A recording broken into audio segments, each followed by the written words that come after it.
केरेटोकोनस आंखों की आज के टाइम की एक ऐसी बीमारी है जो बहुत कॉमन है और इससे पार्शियल या कंप्लीट ब्लाइंडनेस हो सकती है। तो इसी केरेटोकोनस के बारे में आज हम बात करेंगे। नमस्ते, मैं हूं doctor Mohita Sharma, senior eye specialist and phaco refractive surgeon Tirupati I centre में, जो कि एक आई हॉस्पिटल है सेक्टर 33 नोएडा में। अब सबसे पहले ये जानने की कोशिश करते हैं कि ये केरेटोकोनस आखिर क्या बीमारी होती है। अगर हम आंख को देखें तो आंख में ये जो ब्लैक पोर्शन होता है इसको कहते हैं कॉर्निया या काली पुतली। केरेटोकोनस में ये ब्लैक पोर्शन या काली पुतली वीक होती है। इस ब्लैक पोर्शन या कॉर्निया में एक प्रोटीन होता है जिसका नाम होता है कोलेजन।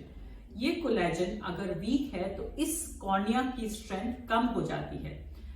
इसकी वजह से जो आंख के अंदर पानी है उसका एक प्रेशर जो होता है आईबॉल में, उस प्रेशर की वजह से ये कॉर्निया या काली पुतली आगे की तरफ कोन हो जाती है, क्योंकि इसको अंदर से प्रेशर आता है तो इसमें कोनिंग होती है और ये पतली होती चली जाती है या थिनिंग होती है, क्योंकि इसका कोलेजन वीक होता है। तो जब ये कोनिंग होती है तो इसकी वजह से जो हमारा माइनस का पावर है वो बढ़ता है। जो पावर है वो सिलिंड्रिकल पावर हो जाता है, यानी कि एक पर्टिकुलर कर्व में ये पावर ज्यादा होगा, कहीं पर ये ज्यादा होगा, कहीं कम होगा। इसलिए एक कंडीशन होती है इर्रेगुलर एस्टिग्मेटिज्म, यानी कि इर्रेगुलरली सिलिंड्रिकल पावर होता है, जिसकी वजह से विजन डाउन हो जाती है। तो जो सिम्टम्स होते हैं वो ये होते हैं कि धीरे धीरे नजर कमजोर होती जाएगी, चश्मे का नंबर बार बार जल्दी जल्दी बदलेगा जैसे जैसे ये नजर कमजोर होगी, सिलिंड्रिकल पावर बढ़ता चला जाएगा, जिसकी वजह से, क्योंकि ये इर्रेगुलर एस्टिग्मेटिज्म होता है, तो घोस्ट इमेजेस दिखेंगी या ग्लेयर दिखेगा या लाइट के अराउंड हेलोज दिखेंगे, या एक स्टेज पे जाके एकदम विजन कम हो जाएगी। क्योंकि अगर ये कॉर्निया जो है जब फट जाता है पतला हो के, तो वहां एक स्कार बन जाएगा जिसके वजह से ऑलमोस्ट सारी विजन जा सकती है।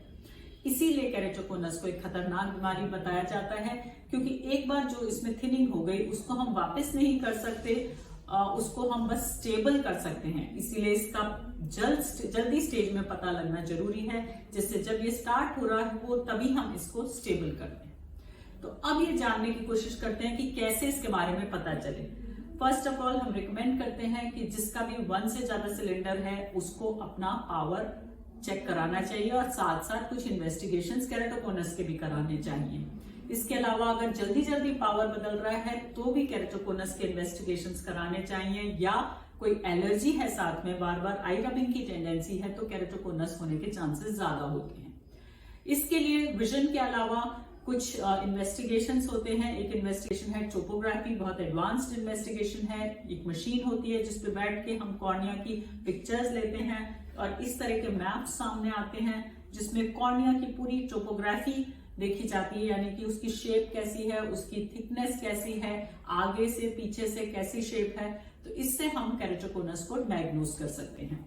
इसके अलावा एक पैकीमेट्री नाम से इन्वेस्टिगेशन होता है जिसमें कॉर्निया की थिकनेस मेजर होती है, जिससे पता चलता है कि ये केरेटोकोनस शायद हो सकता है।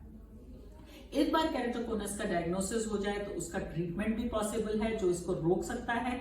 सबसे पहला ट्रीटमेंट चश्मा होता है। अगर चश्मे से करेक्शन ना हो तो एक स्पेशल कॉन्टैक्ट लेंसेज होते हैं जिनका नाम होता है स्क्लेरल कॉन्टैक्ट लेंसेज या रोज के कॉन्टैक्ट लेंसेज, जो नॉर्मल कॉन्टैक्ट लेंसेज से थोड़े से अलग होते हैं। थर्ड ट्रीटमेंट होता है कोलेजन क्रॉस लिंकिंग। ये एक स्पेशल ट्रीटमेंट है जिसमें हम UVA लाइट्स देते हैं, जिससे कि जो कोलेजन है जो वीक था वो क्रॉस लिंक हो जाता है, जिससे कॉर्निया को स्ट्रेंथ मिल जाती है।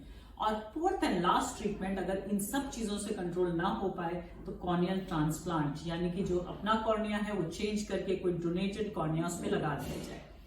तो मोस्ट इंपॉर्टेंट चीज केरेटोकोनस में ये है कि इसमें अर्ली स्टेज में हमको पता लगना चाहिए, जिससे हमें लास्ट स्टेज तक ना पहुंचे और हम इसके प्रोग्रेशन को रोक सकें, जिससे कि हम ब्लाइंडनेस से बच सकें।